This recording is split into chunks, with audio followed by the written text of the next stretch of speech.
Hello everyone, नमस्कार। मैं विजय शर्मा आप सभी का स्वागत करता हूं।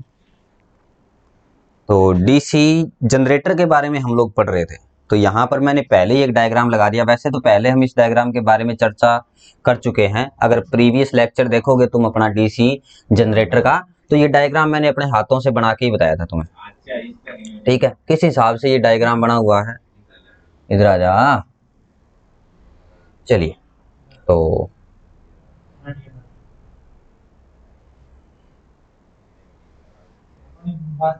ठीक है। तो यहाँ पर हम लोगों ने क्या बना रखा है, डीसी जनरेटर बना रखा है। आ जाओ जितने भी बच्चे हैं, लाइव बैच अपना स्टार्ट हो चुका है। कल के दिन छुट्टी मारी थी हम लोगों ने।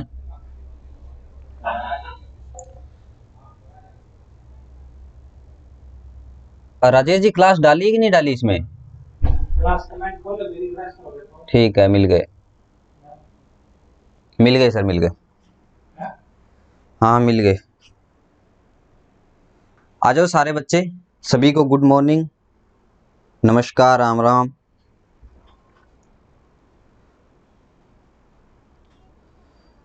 आप लोग कमेंट करके बता सकते हो मुझे कि प्रीवियस क्लास तुम्हें समझ आई कि नहीं आई, क्योंकि बड़ा बेसिक सी चीजें मैंने आप लोगों को करवाई थी और बड़े आसान शब्दों में करवाई थी। डीसी जनरेटर अगर की बात करें, Sunil Saini, hello sir, hello भाई। डीसी जनरेटर की अगर बात करें तो इसका डायग्राम वगैरह बना के मैंने तुम लोगों को सारा कुछ करवाया था और अपने हाथों से ये डायग्राम बनाया था।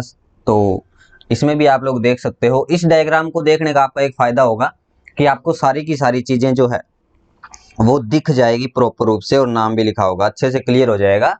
इसलिए ये फोटो मैं आप लोगों के लिए लेके आया हूँ। Ashab Khan, Sunil Saini, good morning, good morning my dear. क्या क्या चीजें दिखाई दे रही है अब तुम लोगों को? अब बात करते हैं अपन, जो जो चीजें तुम लोगों को यहाँ पे दिख रही है।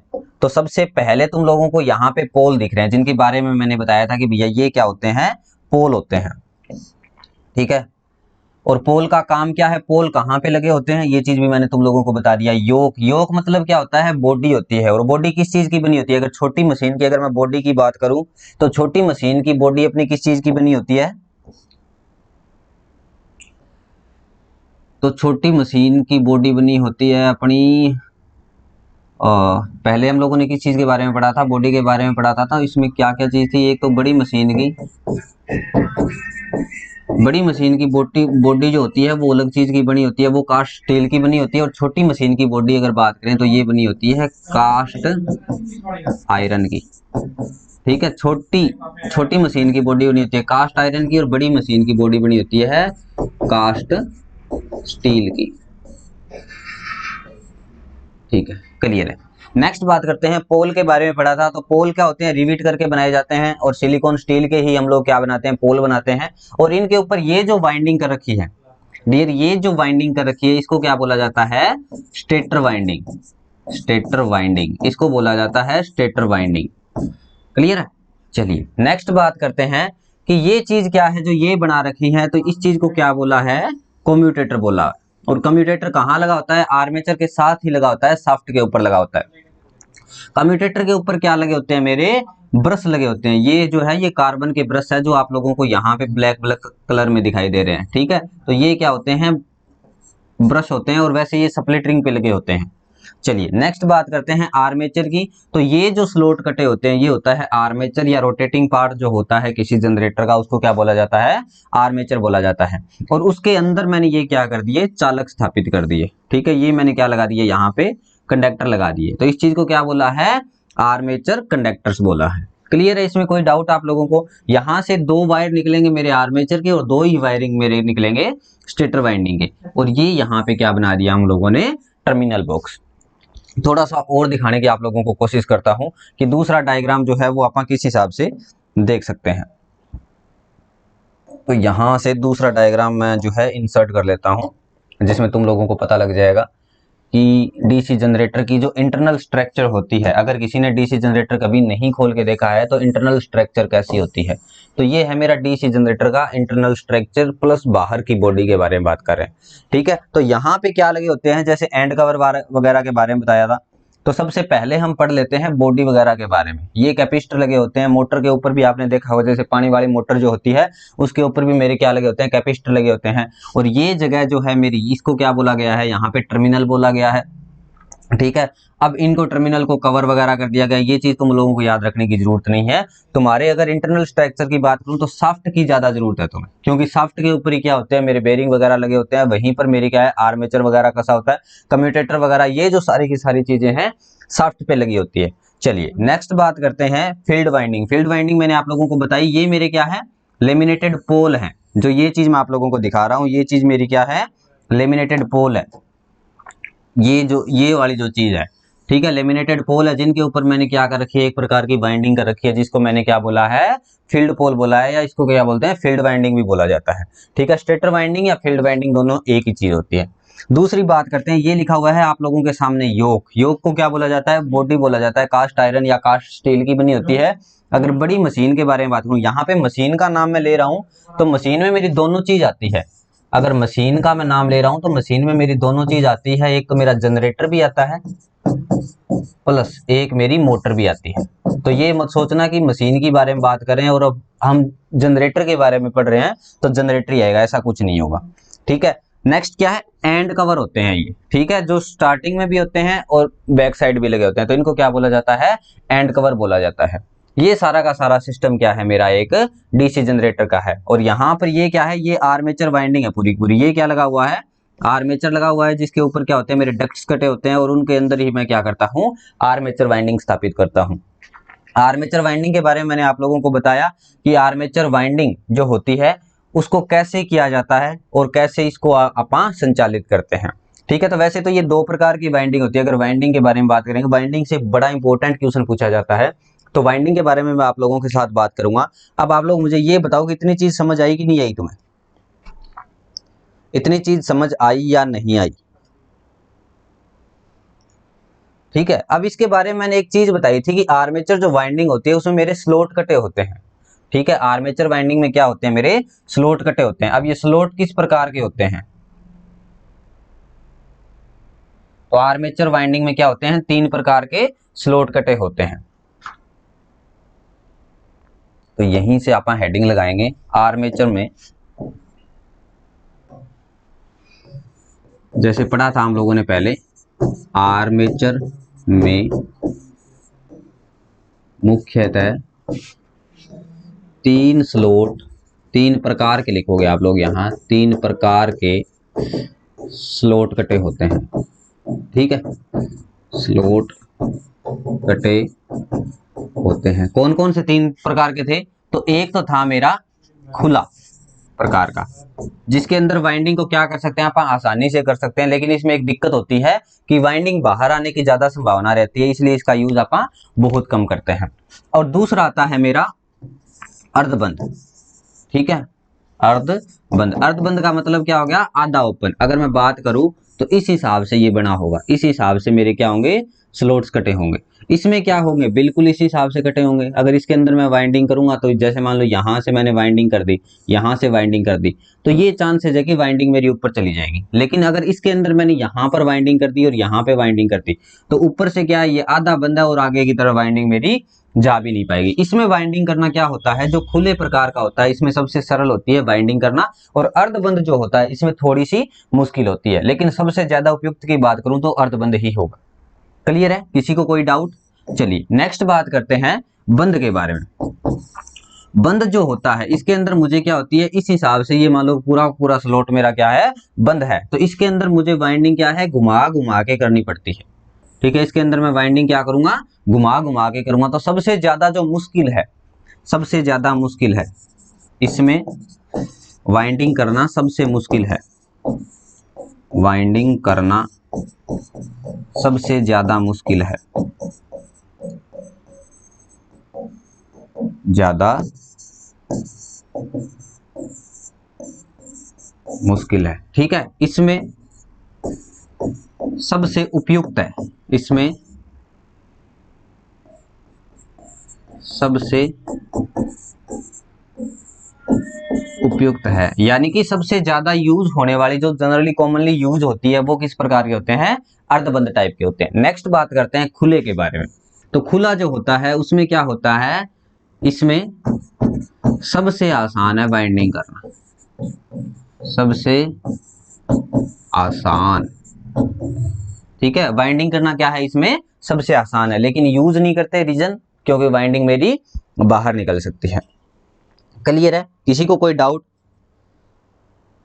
अब एक क्वेश्चन यहां से आता है कि आर्मेचर कॉइल को लेमिनेटेड क्यों किया जाता है और पतली पतली पत्तियों से क्यों बनाया जाता है। यहां पर मैंने क्या बताया कि आर्मेचर कॉइल को सिलिकॉन स्टील की पतली पतली पत्तियों को लेमिनेटेड करके बनाया जाता है, यही चीज बोली हम लोगों ने। तो एक तो यूज करते हैं आप सिलिकॉन स्टील का, ठीक है, आर्मेचर कोर के लिए। तो यहां लिख लो आर्मेचर कोर के लिए सिलिकॉन स्टील का यूज करते हैं, क्योंकि इससे हिस्टेरेसिस लॉस के बारे में पढ़ा होगा तुम लोगों ने, हिस्टेरेसिस लॉस कम होता है। एक मोटर हो, जनरेटर हो, इसमें ना दो प्रकार के लॉस होते ही होते हैं मेरे। दूसरा कौन सा होता है, एक तो हो गया अपना हिस्टेरेसिस लॉस, और नंबर 2 होता है मेरा eddy current loss. Eddy current loss. अब एडी करंट लॉस क्या होता है, इसको आप कैसे फिक्स कर सकते हैं एडी करंट लॉस को, तो यहां से पक्का क्वेश्चन बनने की संभावना है, इसलिए इस पे थोड़ा सा मैं ज्यादा जोर देता हूं ताकि बच्चे अच्छे से इस चीज को समझ जाए, हिस्टेरेसिस लॉस के बारे में और एडी करंट लॉस के बारे में। तो पहले एडी करंट को पढ़ लेते हैं, फिर हिस्टेरेसिस के बारे में और एडी करंट लॉस के बारे में थोड़ा सा अपन डीपली पढ़ेंगे कि ये चीज क्या होती है। वैसे तो हिस्टेरेसिस लॉस मैंने तुम लोगों को पढ़ाया था जब अपन चुंबक का चैप्टर कर रहे थे, उसमें मैंने आपको बताया था कि अगर मान लो ट्रांसफॉर्मर वगैरह अपन यूज कर रहे हैं तो उसमें कोर वगैरह अपने को यूज करनी है, तो कौन सी धातु की कोर यूज करें, ये कौन सा बताता है, मेरा बीएच कर्व या हिस्टेरेसिस लूप जो होता है वो इस चीज को बताता है। इसके बारे में भी मैंने आप लोगों को जो चुंबक का चैप्टर पढ़ाया था उसमें पढ़ा था। अगर तुम लोगों ने वो चीज नहीं पढ़ी जिसमें मैंने बीएच कर्व को अच्छे से पढ़ाया है, तो वहां जाके तुम लोग दोबारा इस वीडियो को देख सकते हो। चलिए, तो अभी बात करते हैं एडी करंट लॉस के बारे में। तो एडी करंट लॉस क्या होता है, तो यहां तो हम लोगों ने क्या कर लिया कि सिलिकॉन स्टील की पतली पतली पत्तियां यूज कर ली, ठीक है। अब एडी करंट लॉस को कम करने के लिए क्या करते हैं, सिलिकॉन स्टील की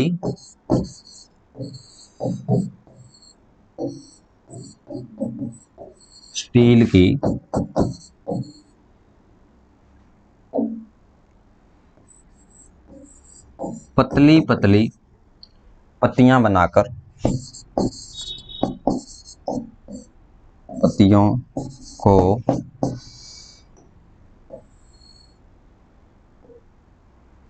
लेमिनेटेड करके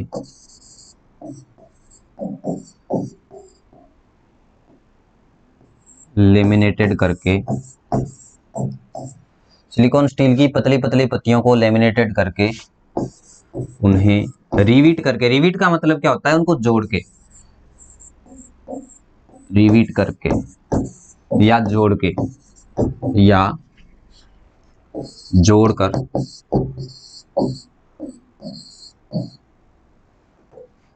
बनाया जाता है, ठीक है। उनको हम कैसे करेंगे, पतली पतली पत्तियों को जोड़ के बना देंगे। जैसे आप लोगों ने एलीमीटर वगैरह देखा होगा, तो एलीमीटर वगैरह में क्या सिस्टम होता है मेरा, एलीमीटर में भी यही सिस्टम होता है कि जैसे मान लो ई आकार की पत्तियां हैं, एग्जांपल के तौर पे आप लोगों को बता रहा हूं, आर्मेचर का क्या काम होता है, आर्मेचर का काम होता है कि जो मैग्नेटिक फील्ड जो मेरा बन रहा है, ठीक है। कम्यूटेटर का क्या काम होता है, कम्यूटेटर अभी पढ़ाया नहीं है असाब, कम्यूटेटर भी पढ़ाऊंगा, सेगमेंट क्या होता है, सारी चीज बताऊंगा, ठंड तो रख ले थोड़ी सी, सारे क्वेश्चन एक ही साथ करेगा। तो जैसे ये मान लो मेरी क्या बन गई, ई प्रकार की, मैंने क्या कर ली, पतली पतली पत्तियां काट ली, किस चीज से काटी है मैंने, ये मान लो कि जो धातु है मेरी, तो यहां पर जो धातु है ये कौन सी है, सिलिकॉन स्टील है, ठीक है। ये जो धातु है मेरी ये कौन सी है, सिलिकॉन स्टील है।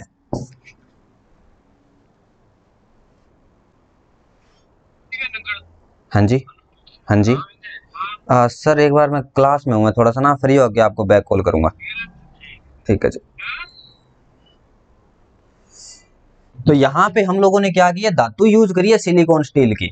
अब लेमिनेटेड क्यों किया जाता है, इसको मान लो इस पे मैंने क्या कर दी, वार्निश की परत चढ़ा दी, या इसको मैंने क्या कर लिया, लेमिनेटेड कर दिया। तो लेमिनेटेड करने का ये फायदा हो गया कि अब ये क्या नहीं होगी, गर्म नहीं होगी, क्योंकि अगर मान लो इनको मैंने सीधा ही अगर मान लो कि एक पूरा का पूरा मैं एक धातु का कोई चट्टा बना लेता हूं, ठीक है, इसी हिसाब से मान लो मेरा ये क्या है, एक पोल ही बना लिया मैंने।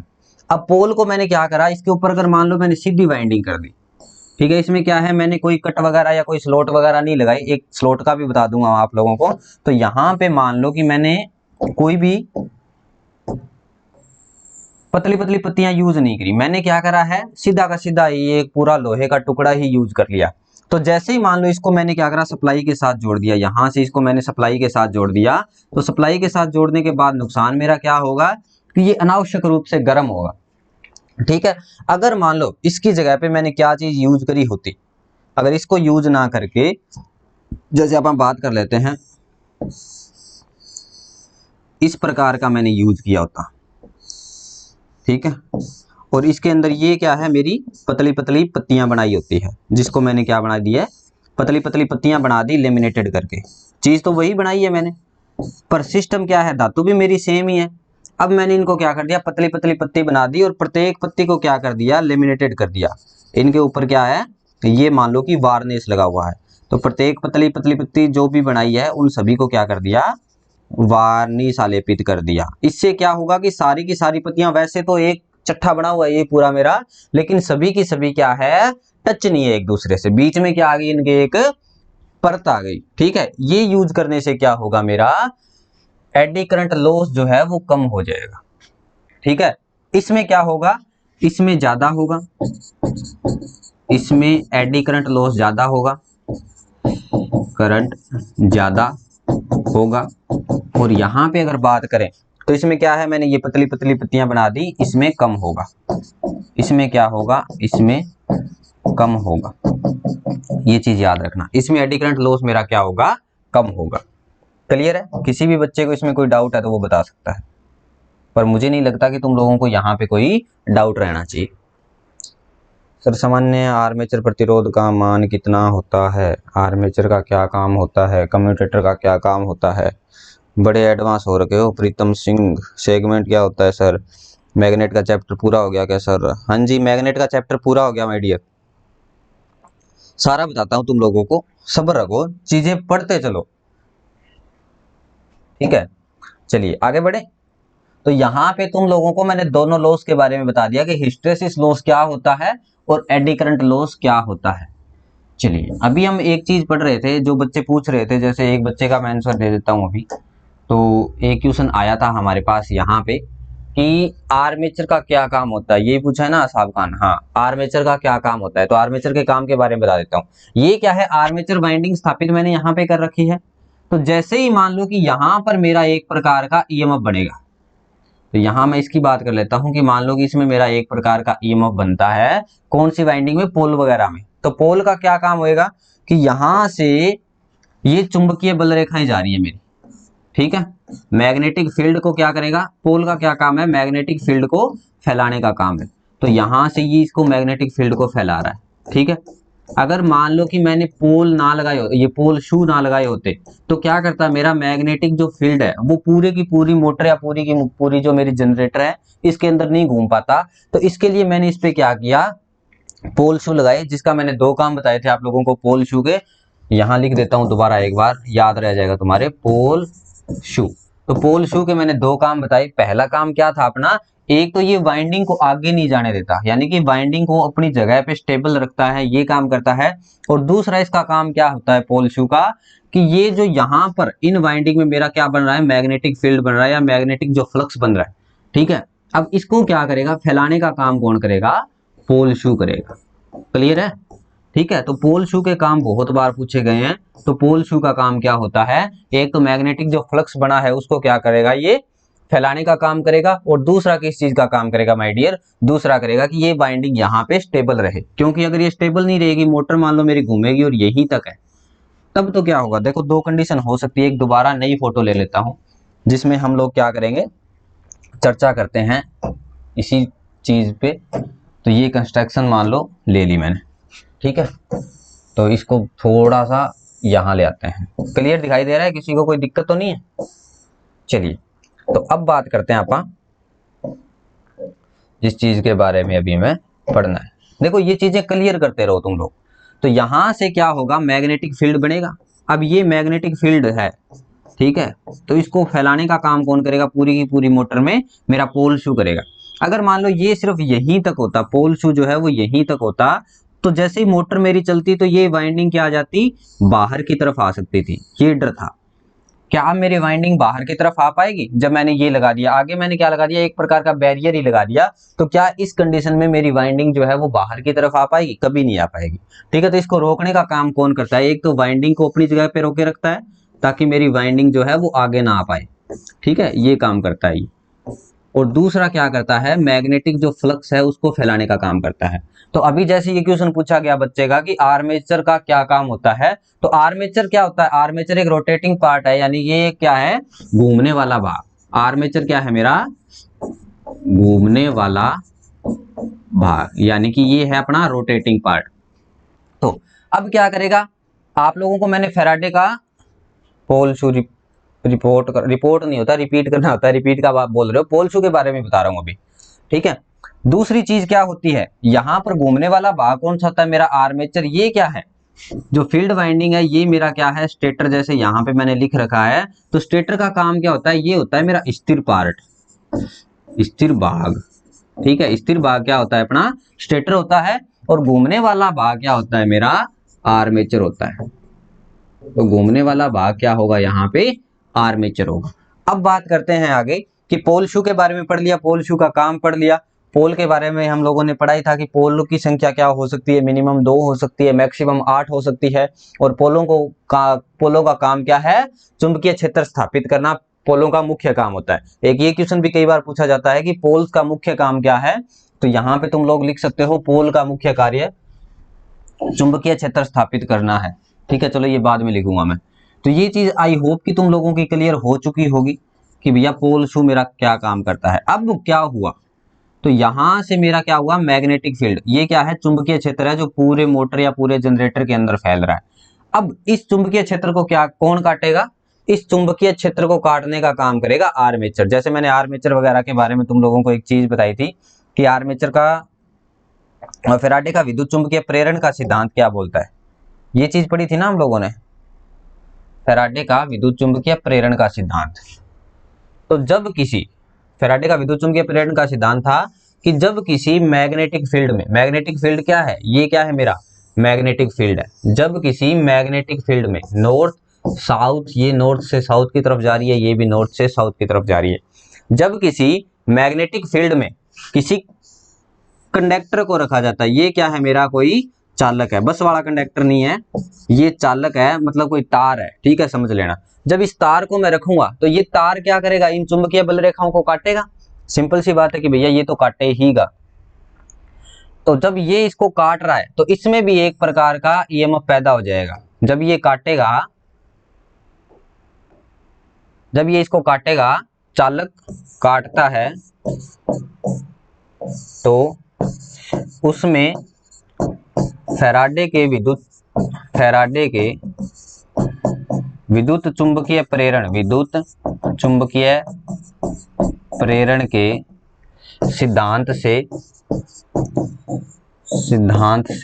ईएमएफ पैदा हो जाता है, ईएमएफ पैदा हो जाता है। ठीक है, तो ये काम कौन करेगा, ईएमएफ पैदा हो जाएगा। लेकिन ये ईएमएफ किस प्रकार का होगा, ये ईएमएफ होगा मेरा एसी टाइप का। यहाँ पे जो मेरा ईएमएफ बना है माय डियर, ये बना है एसी टाइप का। ठीक है, लेकिन मैं क्या कर रहा हूँ, जनरेटर के बारे में पढ़ रहा हूँ, तो यहाँ पे मुझे एसी के बारे में तो बात ही नहीं करनी, मुझे चाहिए क्या, डीसी। तो जैसे ही मान लो कि यहाँ पर ये चीज लगाई होती है, इसके बाद एक डायग्राम हम लोगों ने पढ़ा था, तो उस डायग्राम के बारे में देख लेते हैं, कहाँ गया वो। तो दूसरा डायग्राम जो था हमारा,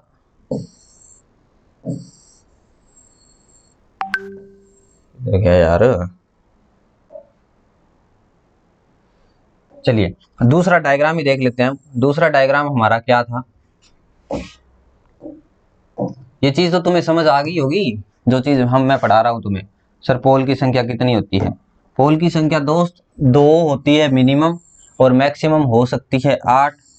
ठीक है, और पोल की संख्या कभी भी ऐसे नहीं होगी 1 3 5 7 नहीं होगी, जोड़ों में होगी ये संख्या, याद रखना।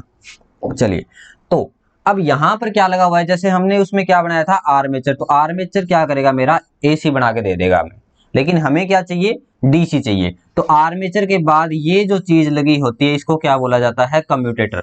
कम्यूटेटर का काम पूछ लेते हैं कई बार कि भैया कम्यूटेटर जो होता है इसका काम क्या होता है, तो कम्यूटेटर का काम होता है एसी को डीसी में बदलना। कम्यूटेटर मेरा क्या काम करता है, एसी को डीसी में बदलता है। कम्यूटेटर के बाद एक चीज और लगी होती है जिसको क्या बोला जाता है स्प्लिटरिंग। मेरे ख्याल से इसमें बताया नहीं होगा, लेकिन स्प्लिटरिंग होती है जिसके बारे में भी हम लोग पढ़ेंगे। अगर एक पूरा का पूरा छल्ला है तो ये तो हो गया स्लिपरिंग, स्लिपरिंग जिसका यूज हम लोग किस में करते हैं अल्टरनेटर में करते हैं।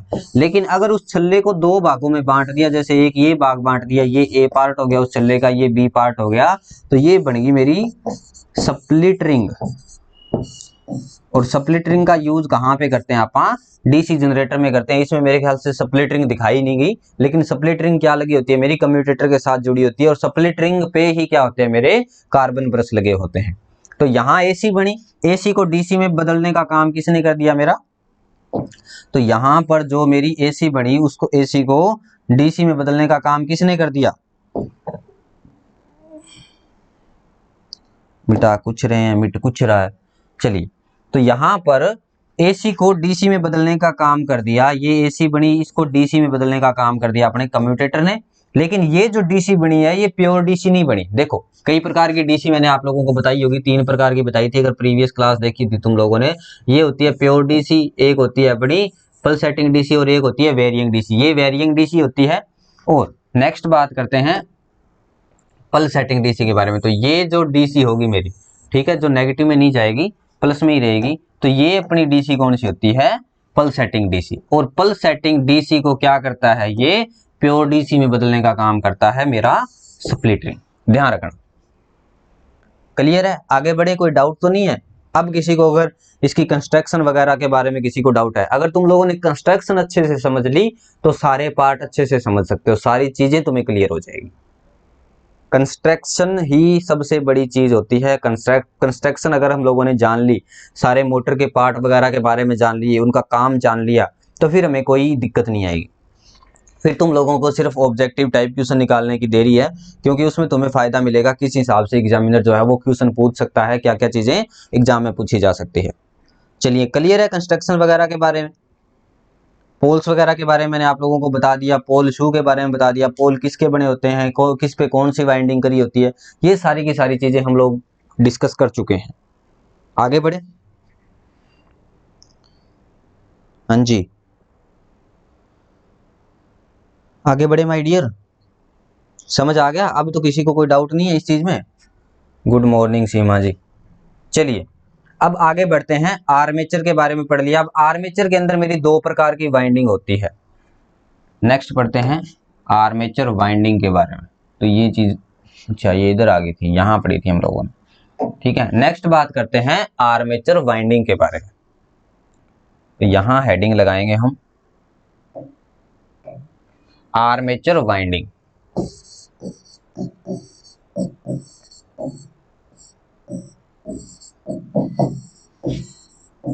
आर्मेचर वाइंडिंग, तो आर्मेचर पे 2 प्रकार की वाइंडिंग करते हैं, एग्जाम में काफी क्वेश्चन पूछा जाता है। एक तो होती है हमारी लेप वाइंडिंग, लेप वाइंडिंग, और दूसरी होती है हमारी वेब वाइंडिंग। नंबर 2 पे होती है वेब वाइंडिंग।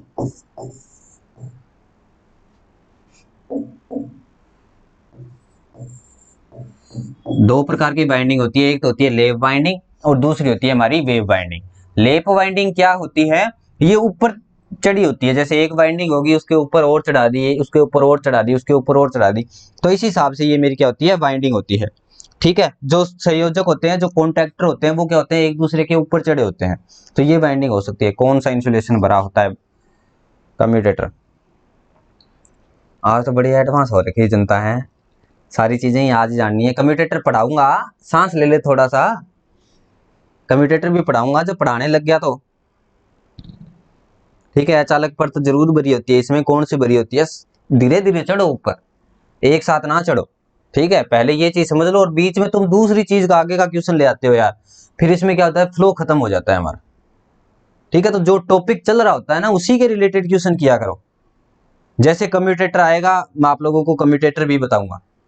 ठीक है, चिंता ना करा करो, जब पढ़ाने ही आया हूं तो पूरी चीज पढ़ा के जाऊंगा और आज के दिन में ही आ जाएगा कम्यूटेटर, बहुत ज्यादा दूर नहीं है, चिंता मत किया करो।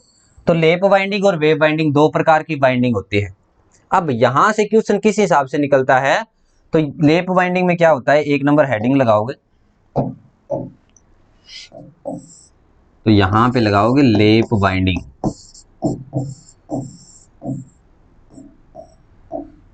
क्या होगी, देखो नाम से ही तुम लोगों को निकालना बता दूंगा कि कैसे लगाओगे पता। सर जी शाम को क्लास नहीं लगती, क्या लगती है डियर, दोनों टाइम लगती है, दोनों टाइम लगती है। कल के दिन की क्लास नहीं थी क्योंकि मुझे कहीं जाना पड़ गया था, लेकिन शाम को जो क्लास लगती है, क्लास का टाइमिंग वैसे तो आप लोगों को पता ही है, लेकिन 10 बजे से 12 बजे तक तो लगती है मॉर्निंग में, 10 to 12 मॉर्निंग में, और इवनिंग में लगती है अपनी क्लास 4 बजे से लेके 6 बजे तक। ठीक है, तो ये लगती है अपनी इवनिंग में, तो दोनों टाइम प्रेजेंट रहा करो। ठीक है, दोनों टाइम आप लोग उपस्थित रहा करो क्लास में। तो लेप बाइंडिंग क्या होता है, इस नाम से ही निकलेगा। ठीक है, तो इसमें क्या होता है लेप बाइंडिंग में, इसमें समांतर पथों की संख्या, पैरेलल पाथ बोलते हैं इसको। ठीक है, समांतर पथों की संख्या पोल की संख्या के बराबर होता है, पोल की संख्या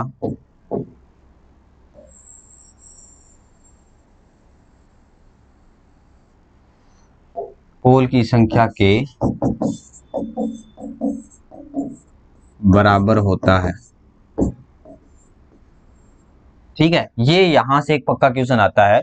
तो इसमें क्या होता है, A इक्वल टू P होता है। अब ये A P ये क्या चीज है, ये भी तुम लोगों को अच्छे से बताऊंगा, और यहां से एक न्यूमेरिकल आता है पक्का 100%। ठीक है, दूसरा क्वेश्चन यहां से पूछा जाता है, ये क्वेश्चन ही लिखा रहा हूं मैं, इंपोर्टेंट लाइन ही लिखा रहा हूं, फालतू की नहीं लिखा रहा। दूसरी चीजें क्या होती है इसमें, इसका यूज, इसका उपयोग अधिक विद्युत धारा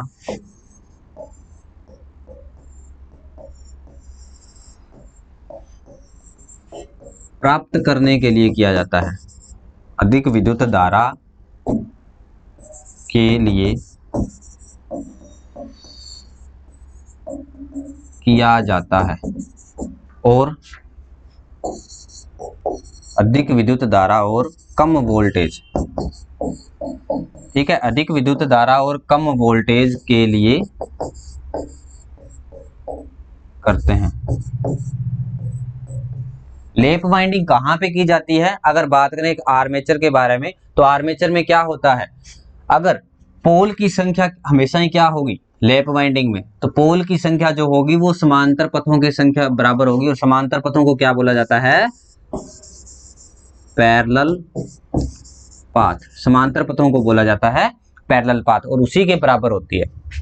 दूसरी चीज आती है कि इसका यूज कहां पे करते हैं, तो यूज भी काफी बार एग्जाम में पूछा गया है। तो यूज करते हैं इसका जहां पर हमें ज्यादा करंट की जरूरत हो और कम वोल्टेज की जरूरत हो, उस जगह पे हम लोग क्या करते हैं, इसी वाइंडिंग का यूज करते हैं।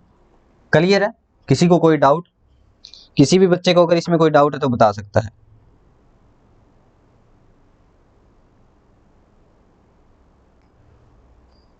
हाँ जी, आगे बढ़े। तो इसमें क्या होगा, कम विद्युत वाहक बल उत्पादन होगा। यहां कम वोल्टेज को क्या लिख सकते हैं, या कम विद्युत वाहक बल उत्पादन, कम विद्युत वाहक बल उत्पादन, कुछ भी चीज लिख सकते हो तुम लोग, बस तुम्हें चीजें समझ आनी चाहिए। क्लियर है, आगे बढ़े। आगे बात करते हैं हम लोग लेप वाइंडिंग के बाद वेब वाइंडिंग का, और इसको रखने का ना एक तरीका और तुम्हें दोबारा याद करा देता हूं। इसको याद रखना बड़ा मुश्किल होता है, तो याद रखना, याद रखोगे कैसे, नाम क्या है, याद रखने का तरीका देख लो, नाम है LAP, जिसमें A और P दोनों साथ आ गए माय डियर, ठीक है, उसके बीच बराबर का निशान लगा देना, मतलब ये क्या है, इसमें दोनों चीजें बराबर होगी। तो ए बराबर क्या होता है, ए बराबर होता है समांतर पथों की संख्या, ए होता है समांतर पथों की संख्या, पैरेलल पाथ। और P बराबर क्या होता है, P बराबर पोलों की संख्या, नंबर ऑफ पोल्स होते हैं, पोलों की संख्या, ये चीज होती है, ध्यान रखना इस बारे में। और यहां से पक्का क्वेश्चन पूछा जाता है। और याद रखने का, किसी दिन एएलएम का प्रीवियस पेपर रिवाइजन करवा देना, करवाऊंगा, पेपर भी करवाऊंगा, लेकिन एएलएम का पेपर अगर तुम लोग देखोगे ना बच्चों, तो एएलएम के पेपर में ऐसा कुछ क्वेश्चन चीजें पूछी गई आप लोगों से जो आपके सिलेबस के बाहर है, जैसे डिप्लोमा या डिग्री वाले जो बच्चे होते हैं ना, उनके हिसाब से दिया गया है। लेकिन अब की बार मुझे नहीं लगता कि ऐसा पेपर बनाएगा, ऑफलाइन पेपर होगा तो सिंपल ही पेपर आएगा, जहां तक मैं मानता हूं, और तुम्हारे चीजें रिलेटेड ही आएगी। तो इस पे थोड़ा सा ध्यान दो, थोड़ी सी मेहनत कर लेना इस चीज पे। क्लियर है, आगे बढ़े। किसी को भी यहां तक कोई डाउट है तो कमेंट कर सकता है कोई बच्चा, ठीक है। दूसरी चीज याद कैसे रखोगे, दूसरा पूछा जाता है कि अधिक विद्युत धारा के लिए आर्मेचर में कौन सी वाइंडिंग की जाती है, ये क्वेश्चन आता है दूसरा। तो देखो, एक चीज बताई है मैंने तुम लोगों को, एक चीज अगर नहीं बताई तो अब बता देता हूं कि जहां करंट का मान ज्यादा होता है, नोट लगा लिखना, जहां करंट का मान ज्यादा होता है, करंट का मान ज्यादा होता है, वहां मोटे तार का यूज किया जाता है, मोटे तार का उपयोग किया जाता है। तो जहां पे करंट की वैल्यू क्या होगी, ज्यादा होगी, वहां पे हम लोग क्या करते हैं, मोटे तार का यूज करते हैं। और यहां पे मैंने क्या बताया आप लोगों को, नाम क्या है इसका, लेप वाइंडिंग। लेप का मतलब क्या होता है, लेपन करना। हिंदी में अगर पढ़ोगे तो लेप का मतलब होता है लेपन करना। लेपन का मतलब क्या होता है, जैसे मान लो कि मेरे लग गई कहीं भी, कट ऑफ क्या आ जा सकती है इस बार, सर जनरल की कट ऑफ, पिछली बार तो 92 गई थी, अगर वैसी ही जाएगी तो 92 ही जाएगी, ठीक है। पेपर भी बहुत ज्यादा मुश्किल था, फिर भी 92 कट ऑफ जाना बहुत बड़ी बात होती है, नकल करके गई है सारी, ठीक है। तो अब बात करते हैं लेपन करना। जैसे मान लो कि ये एक मेरा तार है, ये तार है मेरा ए, जिसको मैंने क्या बना दिया, ये मेरा ए तार है। अब मुझे क्या करनी है, लेप वाइंडिंग है, तो तार के ऊपर एक तार और लगा दिया, तार के ऊपर ही अगर मान लो एक तार मैंने और लगा दिया, तो तार की मोटाई क्या होगी, बढ़ गई ना। देखो पहले मोटाई क्या थी तार की, पहले तार की मोटाई ये थी, ठीक है, ए वाली। अब मैंने क्या कर दी, लेपन करके एक तार और लगा दिया बी वाला, तो अब तार की टोटल मोटाई क्या होगी, तो अब तार की टोटल मोटाई क्या होगी, बढ़ गई, मतलब लेपन कर दिया। और जब मोटाई बढ़ गई तार की, तो कहां पर यूज करते हैं, जहां पे ज्यादा करंट का मान हो। तो करंट का मान जहां पे ज्यादा होता है, वहां पे हम क्या करते हैं, मोटे तार का यूज करते हैं। अब जब करंट का मान ज्यादा होगा, तो वहां पर वोल्टेज का मान क्या हो जाएगा, ऑटोमेटिकली कम होगा। जहां पे करंट का मान ज्यादा होता है, वहां मोटे तार का यूज किया जाता है, और यहाँ पे, और इसमें वोल्टेज का मान क्या होगा, वोल्टेज का मान कम होगा, वोल्टेज का मान क्या होगा, कम होगा। क्लियर है माय डियर, किसी को कोई डाउट लेप वाइंडिंग के बारे में, लेप वाइंडिंग के बारे में अगर किसी को कोई डाउट हो तो यहां से सिर्फ 2 क्वेश्चन बनते हैं, और इस पे न्यूमेरिकल पक्का आता है, ध्यान रखना। न्यूमेरिकल भी हम लोग पढ़ेंगे, तो इसके लिए आप जुड़े रहें हमारे साथ, न्यूमेरिकल पे भी हम इसके चर्चा करेंगे, और वेव वाइंडिंग पे भी हम लोग चर्चा करेंगे, अभी करेंगे, ठीक है। वेव वाइंडिंग के बारे में भी बताऊंगा, और याद रखने का तरीका भी मैं साथ साथ इसीलिए आप लोगों को बता रहा हूं, ताकि चीजें आप लोगों को याद रहे, ठीक है।